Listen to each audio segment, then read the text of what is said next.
Welcome in the latest episode of that SEC podcast brought to you by Twisted Tea. I'm your host, Michael Bratton. I go by SEC Mike on Twitter, and I'm joined as always by my cousin Shane, who goes by Big Orange Vols on Twitter. What's up, yo, Tennessee Hover? Hey, babe, what's going on?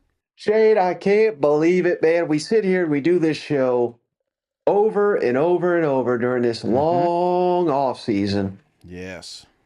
The next time we meet, brother, it'll technically be game week because we'll be talking some Vanderbilt, Hawaii. We'll be closer to week one college football. Can you believe it? It's finally almost here. No, it doesn't feel real, Mike. And it's like, I'm not going to lie. It feels like this was one of the longest off seasons ever. And maybe not as long as like the COVID year. Obviously that one we were afraid we were going to lose some football there, but man, this one's been right up there. And maybe I say that every single year. And then right after kick in Hawaii, can be like, I can't believe it's almost over. You know? Yeah, but this is the best time of the year, Shane. Everybody's undefeated. Everybody's feeling good. And that's kind of going to be the theme of this episode, Shane. We're going to get to it at the end. But how many wins is it going to take for each SEC fan base to remain happy? I don't even want to do the hot seat talk, Shane, because I feel like there's not really a coach in the SEC on the hot seat. Now, that'll change in a day of a hurry if you start losing a non-conference game or you lose a home game you shouldn't. But we're trying to be optimistic, Shane. So that's how we're going to close. We got a couple clips here and news items around the SEC. How's that sound, buddy, to close the week strong? Sounds great, man. And you're right. It feels weird. It feels like this is a year that there truly is no hot seat talk. I mean, we've kind of talked about the Jimbos and, Eli's jumped up, Billy a few times, but not hot. I mean, maybe warm. You know what I'm saying? Some of those are going to be circumstances that they're not really going to be a hot seat because they can't afford to get rid of them. So, but I will say this, brother. I think that's good. I think that's great that we can go through a whole season. But like you said, all it takes is one blunder, and then all of a sudden that seat starts warming up real quick. Yep. Before we get into it, Shane, I had to ask you that when I saw this is cousin Shane material written all over it. Alabama punter, Shane. He's an Aussie, Shane. James Burnett. Apparently they took him out to the fine dining restaurant Outback Steakhouse. Here's a true Aussie, Shane, rating his experience. First time ever, Outback Steakhouse. Have to ask, of course, about your trip to Outback Steakhouse. First off, give us a review and also what'd you have? I had the bloomin' onion to start. It was pretty good, pretty solid. That's what I've heard a lot since I've gotten here is you got to try the bloomin' onion. Then I had pasta with steak and shrimp, I think, and yeah, it was pretty solid. It was a good feed, something different. I'll give it a solid like 7.5, 8 out of 10. So. All right, Chase. So, hey, he's giving it a 7.58. That's pretty damn strong right there. But I want to know, what does cousin Shane rate Outback, and what's your go-to dish there? Mike, I love Outback. I'm surprised they're not a sponsor in this show because I absolutely love them. In fact, I almost thought it was like a fancy restaurant growing up, like rich kids go to. We don't go to that restaurant, because we can't afford it. And then when I finally got there, no joke, I'm not going to lie to you here. We get there and somebody orders one of them prime ribs. You know what I'm saying? It's the first time I've ever seen one. And it's the first time this guy's ever seen one too, apparently. Because we sat down and he's like, this thing is undercooked. He sent the prime rib back to go get fried on the frying pan because he's never seen one before. That's just how poor we are, man. But I will tell you, brother, the reason that I love Outback is because they got so many great dishes. So clearly I've not had dinner yet, Mike, so I'm going to go on a little bit of a tangent here. You start out with fantastic bread. You got to get that bloomin' onion. That's what you're there for. I don't care all the other stuff. It's the bloomin' onion. That's got to be a part of it. That makes it right there a 9 for me already. And then, believe it or not, buddy of mine talked me into getting that Alice Springs chicken, and I've not looked back, brother. So I've not. And by the time you get done, you can't eat dessert. You're so full. You're drinking beer the whole time. Yes, I am. I would say it's not my top. Like I got a top 3. It's right there on the fringe. And what makes it a little bit more of a delicacy for me is because they moved the closest one to me away, so therefore I took it for granted, Mike, and I'd love to have it back. So I'm talking to you, Straw Plains. But anyway, brother, yes, the Outback Steakhouse, real high on my list. I swear, I was just going to ask you that, Shane. When are we going to hit up the Strawberry Plains Outback when I get down there? Oh, no. It's gone. I don't know what's going on at that exit anymore. So, a bunch of shenanigans. So, they need to bring it back. Sevierville's got one up there in Gatlinburg, so or Pigeon Forge, so we can always go up there. It's just I hate fighting that traffic, man. Yeah. Well, buddy, hey, we opened the last show talking Alex Collins. Obviously, if you missed it, he tragically passed away in a motorcycle accident. All-time great Arkansas running back, and that's saying something, Shane, considering the running backs they've had come through Fayetteville. But just one of the absolute best, Shane, and one of his former offensive coordinator, of course, Dan Enos, now the coordinator back again at Arkansas.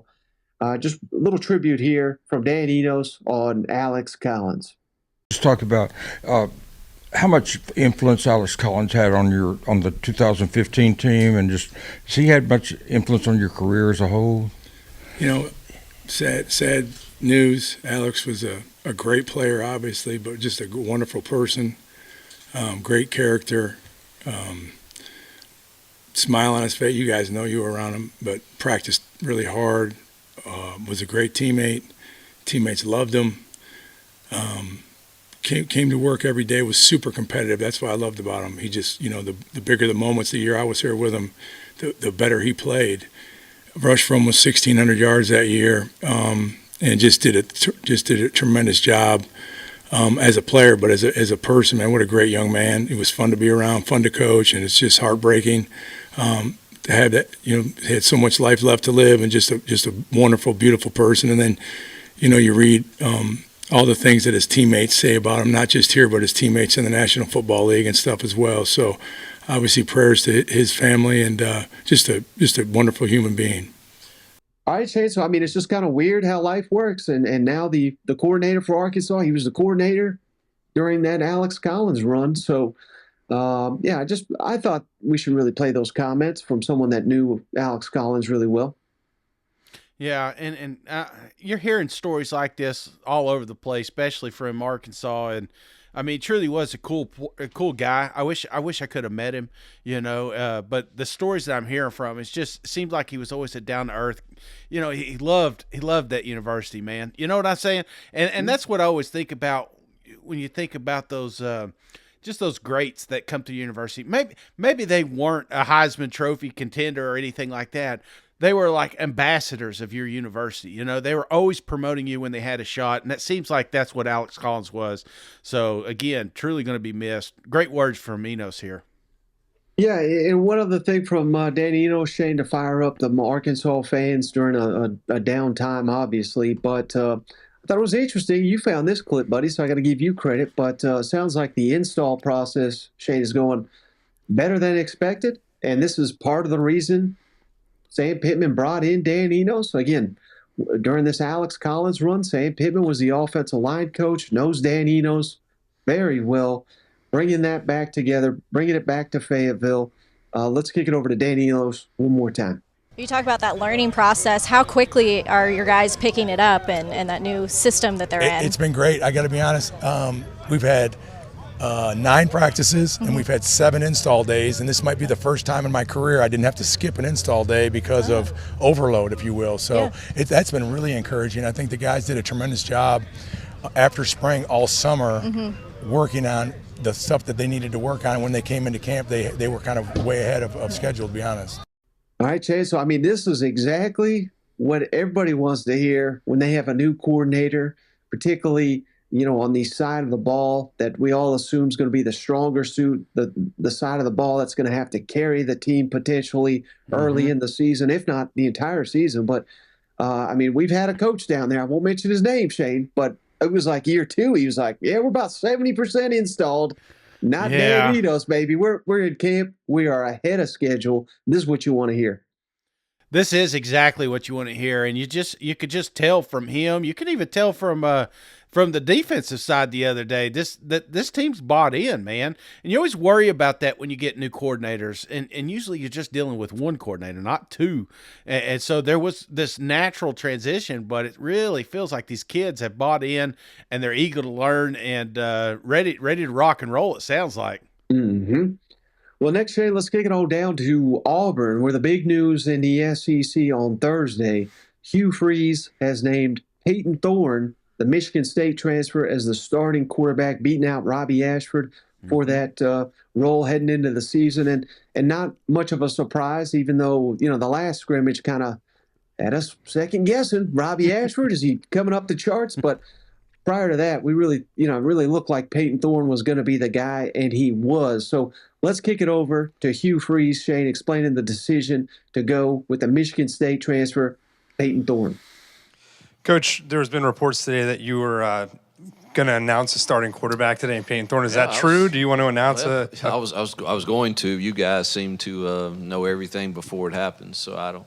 That's interesting to me because only 4 people knew that, and I didn't even tell the staff. So it's interesting to how everything works today, but it's just a different day and time. But yeah, I've decided to start Peyton Thorne, and let me say this first. I totally believe that Robbie and Holden, we can win games with any of the 3. A lot of that would depend upon how we play defensively and how the supporting cast play. I believe in all 3 of those guys, and there are days that there's been very little separation. I just believe, man, my gut is usually right, and usually when I follow my gut, and I'm not saying my gut is right that Peyton is the guy for all 12 games, but my gut is saying it's the time to do this, to get us best prepared for the opening of the season. At this point, I think the separation, the reason Peyton is getting the nod is just the leadership ability and the understanding of the offense, and he's been in some really good battles, and just seems like he was more efficient in the decision making to this point. Not that the others were terrible by any means. It was not just a slam dunk, and so I hope that everyone will handle it right. This is happening in a lot of places. NFL, here, you compete and you continue to compete. And trust me, once someone gets that job, they got to hold on to it, and hopefully the others continue to work every day to press to make me feel like I need to second guess that. That's the hope. All right. I mean, this is kind of the theme of, Hugh, when he's talking about Peyton. I mean, sounds like they're best buddies. They're texting all night long. And, it's easy to see Hugh's probably more comfortable with Peyton Thorne executing this offense. And, a lot of times you would think the guy that was already there would be in this role, but considering it's a new staff, new players all around them, I don't want to say Robbie Ashford was at a disadvantage, but I think it's fair to say he was at no advantage because everything's new basically for every player on that side of the ball. You know what? Yeah, absolutely. And one of the things Coach talks about, what really separated him was his leadership, which also surprises you. A guy coming in having that ability, but you got to remember how many people they have transfer in. This is almost like a new class. You know what I'm saying? A lot of kids that Robbie was talking to last year wasn't on this team. So I find that intriguing, just how this played out. But this is what I would want, Mike, with so many question marks as far as getting this depth chart right, getting that quarterback laid out here before game prep or week prep. So I think this is where you want to be. And I think it's important that they keep Robbie Ashford engaged, Shane, keep him still in the mix, probably get him on the field in some situations because, hey, we have seen this story before, Shane. I mean, Hendon Hooker got beat out by Joe Milton, right? Stetson Bennett seemingly got beat out every Joe Burrow, Ohio State comes down here, So just because you're not named starter, Robbie Ashford was a raw prospect anyway. I mean, I think if they had their preference, he wouldn't even have played last year, but they kind of had to play him. Right. This is not the end of Robbie Ashford by any means, and that's something kind of Hugh Freeze hit on here as well. See the bench again. And so I want to say this about Robbie. He will always have a package. If he handles all of this the right way, he will always have a package because he adds an element to us that's a little different.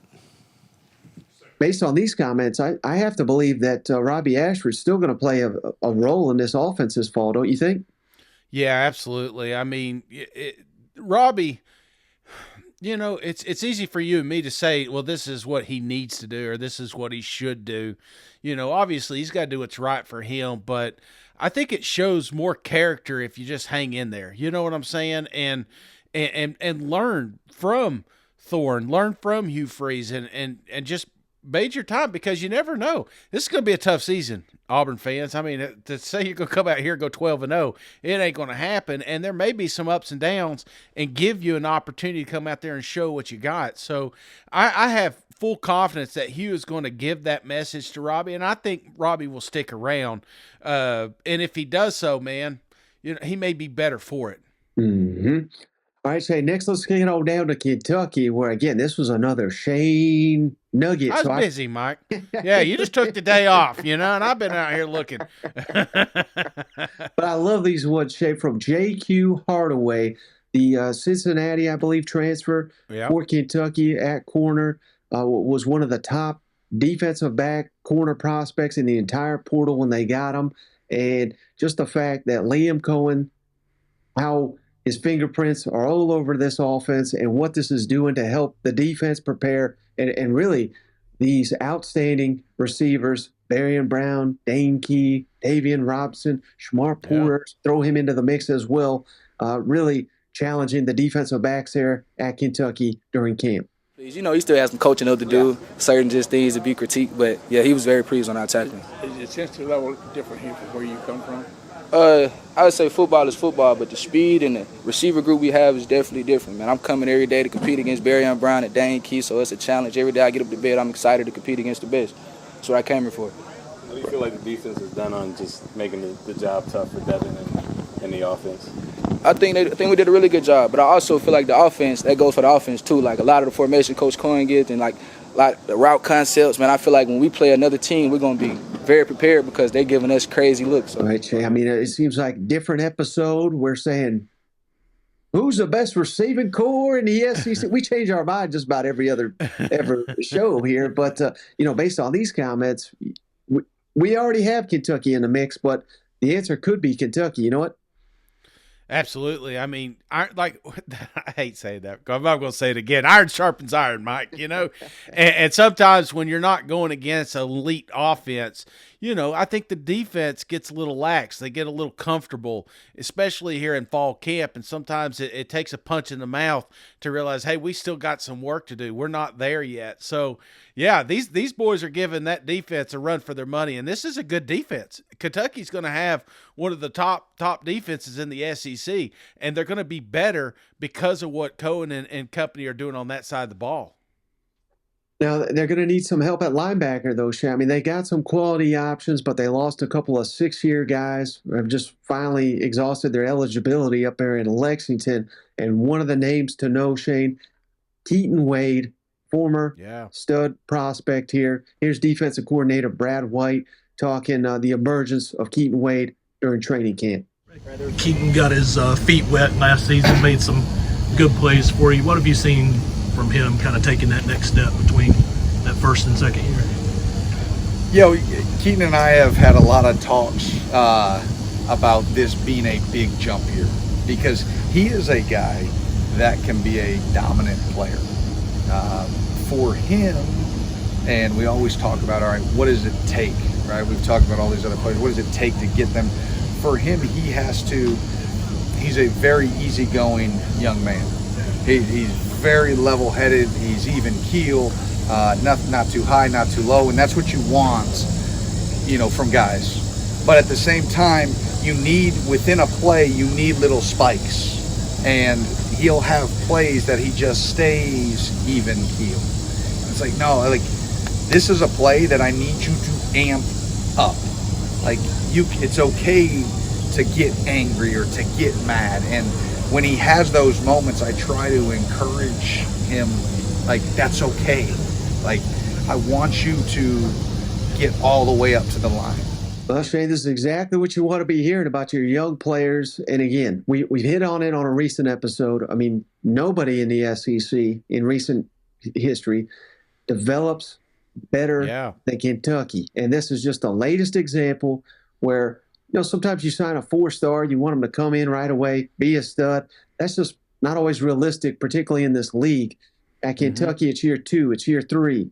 You come onto the scene, and you could be one of the best defensive players in the conference. And, they don't need Wade to be that. They need him to be the 3rd or 4th best linebacker on the team. And it certainly sounds like he's got the capability of doing that and a lot more. Getting back to our roots, Mike. What makes Kentucky good? Progression. And if we don't have it, it feels like it bites us in the ass sometimes. I love this. I love my coach coming out here and saying these comments because you emulate that through the whole team. You put in the work, you can be the best. And you hear some of these other coaches trying to get that out of the players. It feels like we're getting that in Kentucky already. So, yeah, a lot of kids contributed last year, freshmen, sophomores. They're going to take that step forward this season. Mm-hmm. All right, Shane, final team to hit on here before we get to what it's going to take to keep all these fans happy this fall.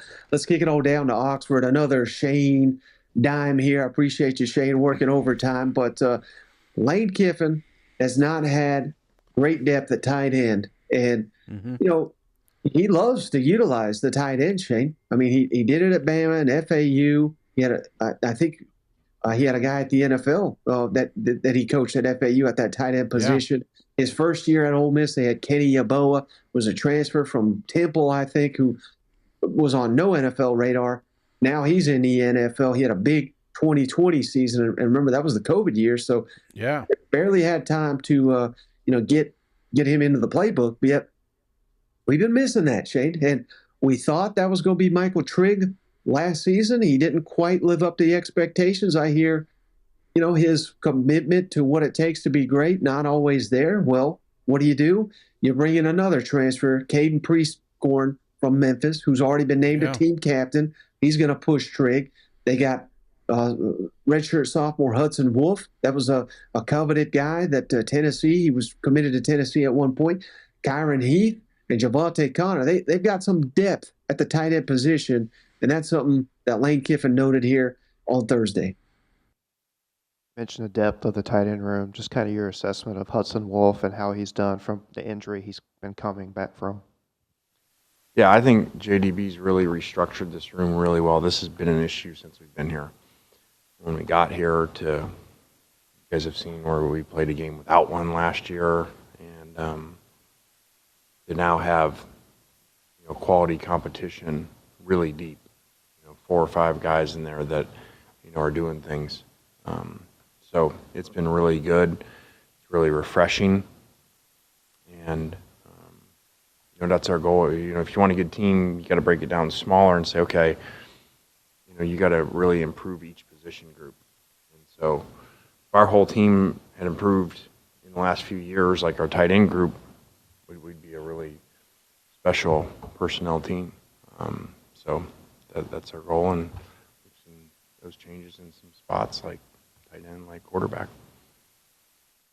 Now, Shane, I mean, this is just something we've kind of overlooked with Ole Miss. With we're hyping up Jackson Dart, we're hyping up Judkins. Judkins don't need any hype, but they're always great on the offensive line under Kiffin. They've got all these emerging receivers, completely overlooked tight end, and if we've got that solved.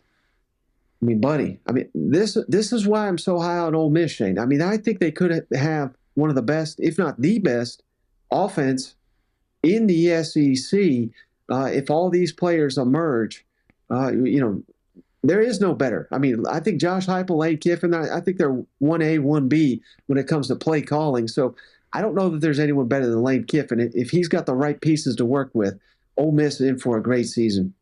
That's it, man. You just got to have the right pieces. And, at that tight end, he even mentioned, we didn't have a piece sometimes. So you go into a season with a whole bunch of talent in one room, it's going to make whoever your alpha dog is better. And sometimes I think I think we've been saying this for the last couple of weeks here, Mike. You get that complacency. If you're the only cat in town, why work harder, and then it shows up on Saturday if you're not as productive as you should be. So now you got a room full, and he's doing it with quarterbacks. He's doing it with tight ends.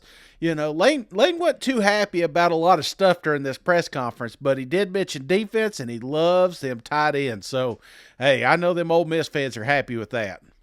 Well, let's keep them happy, Shane. Let's talk about what it's going to take to keep every SEC fan base happy this fall, Shane. And let's start with the West, toughest division in the country this year, at least it looks like on paper.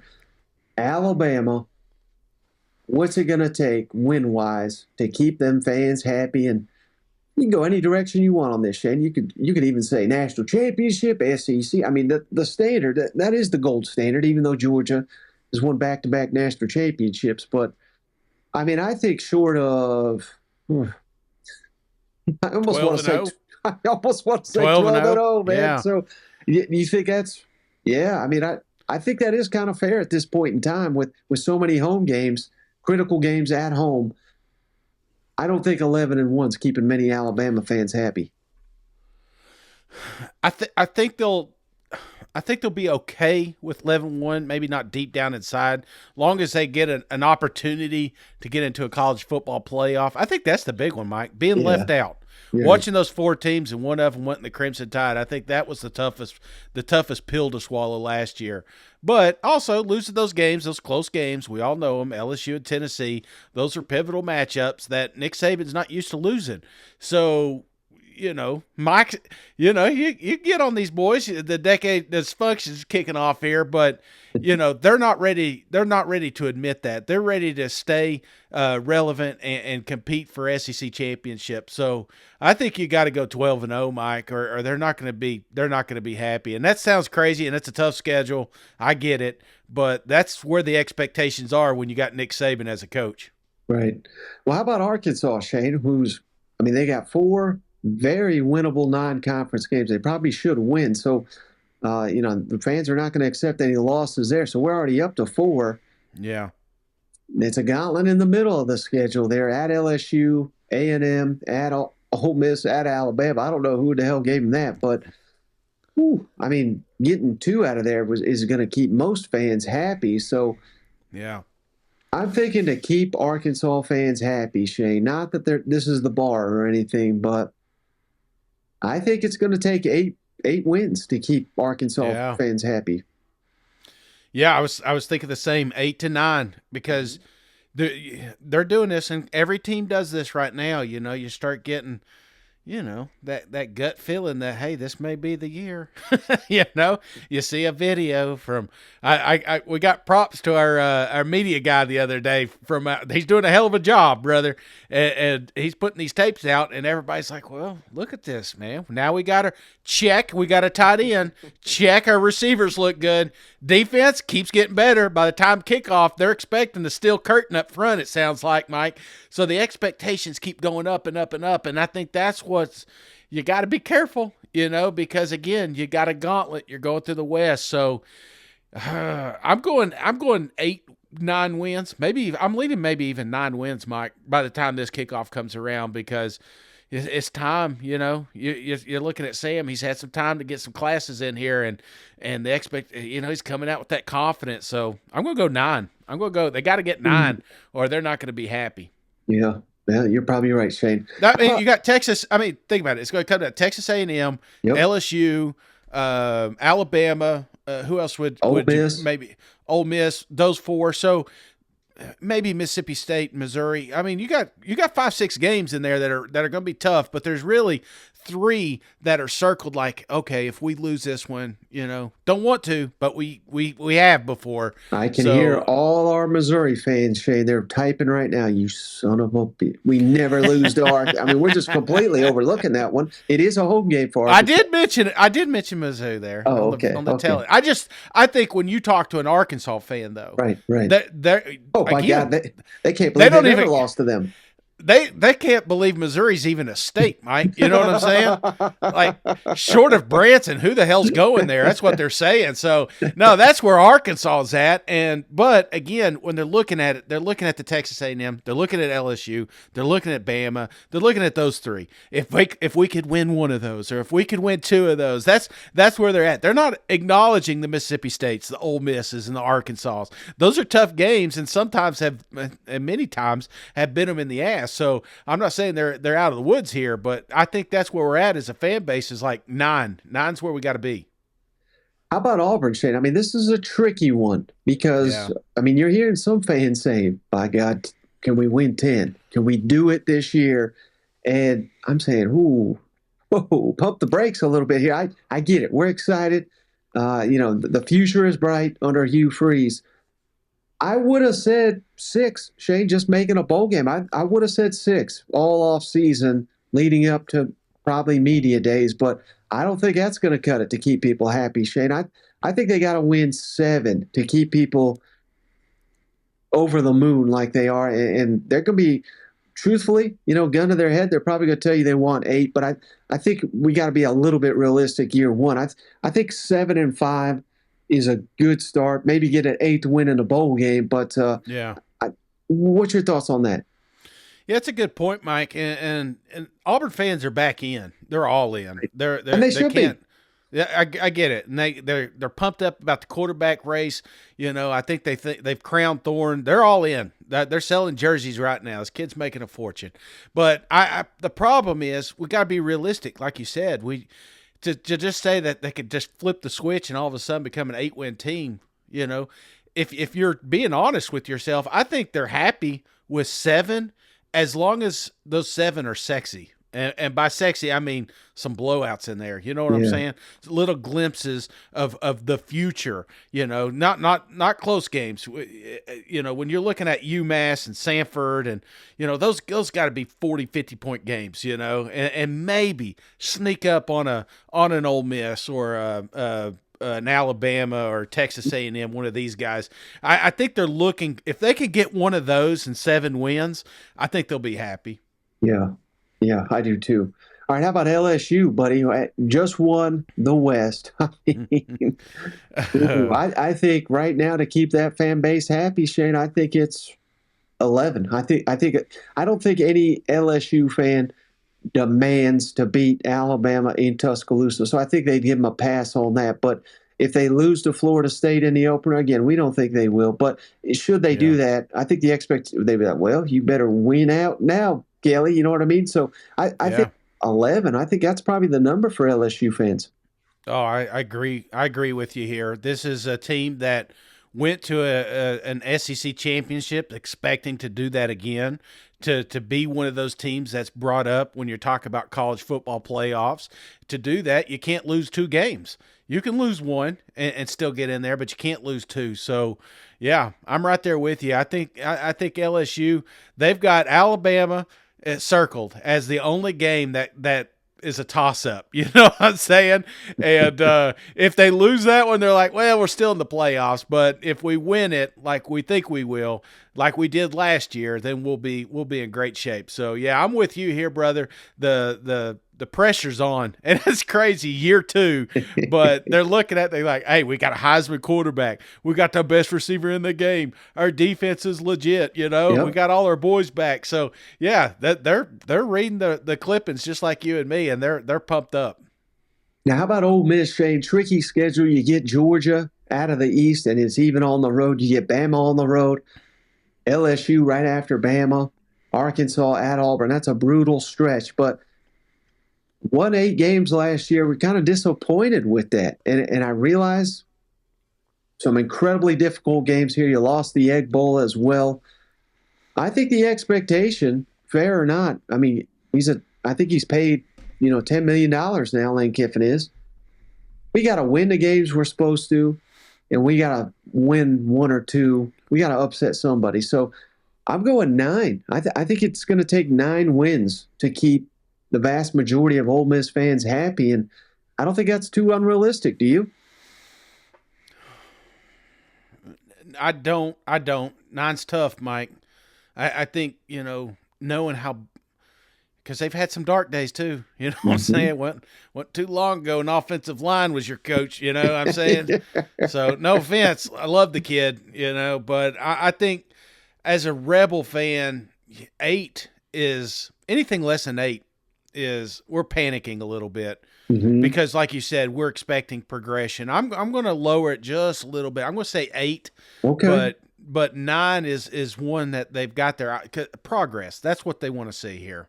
Right. So maybe if it was not at Georgia, instead it was, I don't know, at Florida or something, you'd probably change that to 9. Absolutely. 9. It's just Georgia's. I mean, you can almost. You ask any Ole Miss fan, there's 1 out of 100 are going to say, yeah, we can beat them, Right. Other than that, they're expecting that to be a loss. So that's a team you don't typically play. So, yeah, I think 8 you'll be okay with because of Georgia. If Georgia wasn't on the schedule, 9 is the obvious answer. How about Mississippi State, Shane? I'm going 10. Listen to these fans here. I mean, by God, don't you dare disrespect us. I'm kidding with the 10, but expectations are high, Shane. They're not expecting a big drop off. I got 8 home games. The thing I love about this schedule, Shane, every road game is winnable. We've said that before, and I truly believe it. But first year, some staff turnover. I think Mississippi State fans, Shane, fair or not, I think they're anticipating 8 wins here. Yeah. Do you think that's correct? No, I think more, man. Mississippi State fans, they're on a different level right now because they had the 9 wins last year. Now, that wasn't regular season, so I guess you got to skew that a little bit. So I would say 8 will be okay given the situation. Losing coach, obviously. I think you could count that as a success, but you talk to any Bulldog fan, they're quick to remind you of Will Rogers and this high-flying offense and how good it's going to look this year, and the defense is not going to miss a beat. So you come in with those types of expectations, then you're right back at 9 talk. So right. 8, I would say I'm going to go 8 with you here, Mike, but I still think that their goals are going to be a little bit higher than they were last year. Now, how about Texas A&M, Shane? This is an interesting one. Again, you get Bama at home. You don't got to play Georgia. You do got to go to LSU. But the non-conference, at Miami is a little tricky, but the rest very winnable. I mean, I think it's kind of sad to say, Shane, but it would be a massive improvement. I think 9 wins would keep fans happy, but I want to say 10, Shane, but I don't know if I don't know if you could say, all right, double our win total and I'll be happy. They should be winning 10. This is year 6. This is ridiculous. The number should be 10, but I think the true number is 9. I think it should be 10, and it kind of blows my mind. And I'm not wrapping all fan base into one, but there's a lot of hesitancy with this season in competing for an SEC championship or actually, making a college football playoff. It just feels like we don't have that yet for some reason, even though you and I are, it feels like we're just pulling this wagon and say, damn boys, you're here, just they put it together and they stay healthy. There's a real good shot. I think it should be 10, Mike. That's what I'm expecting. So, and I'm a little bit of an Aggie fan just because I always pick on them, but I think this fan base 9 would be a good spot. Well, I'll tell you what else is a good spot, Shane, and that's Game Time Sidekicks. Don't forget to head on over to GameTimeSidekicks.com and put in that promo code SEC at checkout for 20% off your entire order, Shane. We both got our Game Time Sidekicks here. This is officially licensed NCAA product here. They got all SEC teams, including Texas and Oklahoma, as well as the rest of the Power 5 represented. So you want to help the podcast, head on over to GameTimeSidekicks.com. Use that promo code SEC. You will not be disappointed. I promise you, in Game Time Sidekicks, tremendous, tremendous stuff they produce there. It's a small business. Help small business. Help the podcast at the same time. Come on, man. We're also brought to you by Manscaped. Shane, Manscaped back for another season. Head on over to manscaped.com and don't forget, same promo code, SEC, 20% off and free shipping, including international shipping. Shane, we got a couple international listeners. Yeah. Hook it up. Get that Manscaped for you. The Beard Hedger Pro. Shane, cannot recommend this product enough. They sent us one each. I wish they sent us two each. That'd be kind of cool. But one each. And, a couple years ago, we partnered with Manscaped. I'm telling you, this product has come a long way in just a couple of years. And I was happy with the one I had. I didn't even know what I was missing, Shane, until I got this Beard Hedger Pro. It truly is a great product. And, again, you'll be really helping out the show. Get a gift for somebody out there. Manscaped.com, promo code SEC, 20% off your entire order. What I love about it, man, they just last forever, both of them. They both will last forever. Well, speaking of lasting forever, Shane, and Florida Gators and Billy Napier, what are the expectations there for Uncle Billy down there coming off a so-so year? And this year, the schedule is a gauntlet. We got to factor that into it. But, again, this is the Florida Gators, brother. And I don't care what the over-under is. I don't care, that some people are saying, well, the schedule's a damn gauntlet. I think to keep the fans happy, Shane, we got to turn this corner. We got to upset at least one team. And, again, I'm not saying we're going to run him off or anything. We don't hit this number. But I think 7. I think 7 would keep the fan base happy for another year, sign us a top 5 class, get some momentum heading into a big 2024. What's your thoughts on that number? Yeah, I think that recruiting class is obviously the wild card in this situation, but I'm thinking 8, man. And the reason I'm saying that is it is the Florida Gators, and there's just those expectations. That's what we brought you here for, was to make this program better and make it better quicker. And so going to 6 wins or 7 wins, that's not quick enough for this fan base. We're already getting the Heismerts and how great this defensive linemen look. I got to see them boys the other day. Damn, they're some absolute monsters up front. I will tell you that. They're going to eat up some blocks, but that's where we're at when you're at the Florida Gators. So, yeah, Mike, I know it's crazy. I don't think it should be, but I think 8 wins is where the Florida Gators want. Well, we already know the answer for Georgia, Shay, so let me just ask it to you this way. Mm-hmm. And I realize this is not going to be very popular, so I think this is going to be an easy answer for you, Shane. But if they go 14-1, but do not win the national championship, I mean, those fans are not going to be happy, are they? No, they're not going to be happy at all. And I think that's where we're at now, and it's crazy. How about 14-1 with a national champ? Will they even accept that? Or will they say give it to the runner-up? We don't want that. There's a loss here. They want to do something that's not been done. That's where they're at right now. They're expanding the stadium and shit. They're getting ready. The trophy case is getting added to. They've already dusted off a spot for the new national championship trophy. So. Yeah, that's where we're at as a Bulldog is perfection. So right. Short of that, I mean, you could lose one. Now, what would be wild would be losing an SEC championship game, maybe to a Bama or something like that. They would be disappointed in that because they're above Bama, Right. But yeah, short of that, I don't think you can really disappoint these guys. I'll just tell you what, Shane. I mean, and I love it because the back and forth is fun, but you could feel that these fans have been tormented for 40 years because they are tormenting the shit out of everybody else. Even after back-to-back national championship, they're feeling it and they deserve it. They got the best damn team in the country, best program, best coach in the country. And I'd love to talk to Kirby and be like, does it make it more personal? I mean, playing for Georgia, because I saw the games, especially like Tennessee where you didn't win and. You had a hell of a matchup, but I wonder if, he just seems like one of those guys that carries a little extra grudge against those East opponents just because he was in it. Yeah, I mean, that's the beauty of it. I don't think he'll ever leave Georgia for another college job. I think the only job he would leave, maybe NFL, and I have no idea if he has any NFL aspirations. But you got to love that if you're a Georgia fan. You know Absolutely. Absolutely.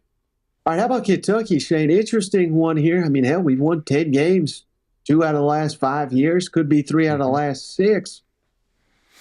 But we're catching Alabama this year. Yep. We're going to Georgia.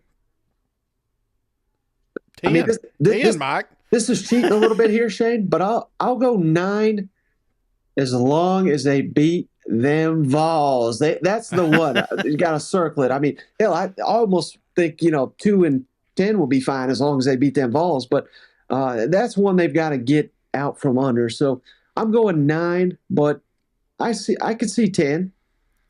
Yeah, it's ramped up real quick with the transfers that's came in up there. It's they're ready. They ain't missing a beat. They're ready to get back to 10 wins, and I think this is a team that expects to beat Tennessee, expects to beat teams like Missouri, Alabama, Georgia. Yeah, those are going to be tough matchups, but I think deep down inside they're like, hey, if we catch them right, they're human. We got to see it last year. Maybe not Georgia, but Tennessee, definitely Alabama. So right. I don't know. I'm stuck at 10 here. I think if you don't get 10, they're going to be a little disappointed. Well, Pressure's I'll tell on. you, who won't be disappointed as long as they live up to Cuzzy Shane's expectations. I mean, my God, Shay, you got these Mizzou fans thinking they're going to win 15 games this year. So, I mean, I don't even know what number would you even go with Missouri right now. Well, I think 9 is where we're at as far as like they would be happy. I think I believe there's a few guys like me out there floating around saying 10's possible, 11's possible if they play their cards right. But this is a team that's not had a winning season in a while, so just getting over that hump would be phenomenal. But I think they want to crush it. So 8, 9, yeah, that's where I'm going to be with Mizzou here. Got to have a big year. Right. I'm going to lean 8 on this one, Shane. And again, they're not going to be throwing a parade if they go 8-4, but I think that would be a significant step in the right direction. Anything over that, like you're saying, could happen. Yeah. We may have to extend Eli once again. You know what? Dude, I'm telling you, they're living it. They love it right now. They're on cloud 9. And I love it. I love the energy of that fan base right now. Well, another one that's feeling it, Shane, South Carolina. This is a tough one, though, given, we've gone on and on and on about how difficult the schedule is. So I think it'd be I don't even want to say disappointing, Shane, but if they go 8-4 again, I think most of the fans will be happy, but I almost want to say 9, Shane, but I don't know if that's fair, given that they obviously play the SEC schedule and they sandwich that in between North Carolina and Clemson. I mean, this is just a damn gauntlet. So I'm going 8. What's the number for you? Yeah, I'm going to go 8 too. Like you said, I think there's a few diehards out there that are thinking this is it. Rattler's got. Everybody's seen the comments, about how confident, how good he looks in camp, and all this stuff, and you're reading it. But again, we got these little injury bugs that keep popping up, and so I think that's going to tamper a few expectations. But it is a tough gauntlet they got here, and I think at the end of the season, if you're sitting there at 8-4. And it'd be really nice if one of those was Clemson. It'd be really nice if one of those was Tennessee. I think that's where we're at too. Which 4 did we lose? So that may be a part of it as well. But yeah, 8, 9, we're right there at that mark. Because again, expectations, man, they're starting to pile up there in Columbia. Yeah, and I think you made a great point there, Shane. That if that 8 includes Clemson, I think they're happy. If it doesn't, they're probably not. I mean, it really does come down to that. You know what? I'm not happy. Yeah, Clemson's definitely got to be one of them. Not so much the Volunteers, but definitely Clemson. You can't beat both orange teams, Not again. They beat their ass last year. All right, how about Tennessee, Shane? What's the number for them Vols? And I don't know if you're going to like this, Shane, but I'm going to go 9. even though that it would be a step back. I don't know that's the expectation, but I was thinking about it like this today, Shane, and I realized, this is not how it really works. But if I were to tell you, remember the day Josh Heupel got hired, and I would say about 85% of Tennessee fans were pissed.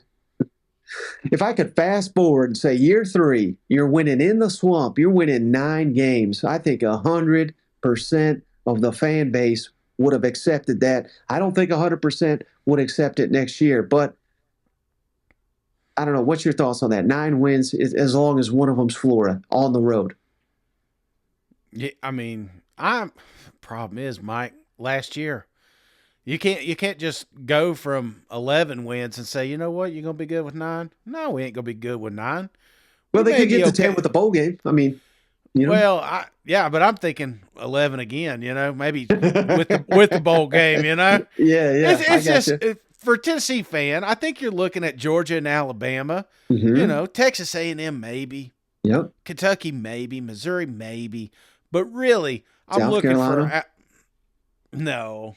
No, I don't think so. At Florida? You poll any volunteer right now, none of them are scared of South Carolina, even though they beat us. I know it sounds crazy, brother, but it's almost like our brain can't comprehend. Like, we've got all these excuses of why we lost that game.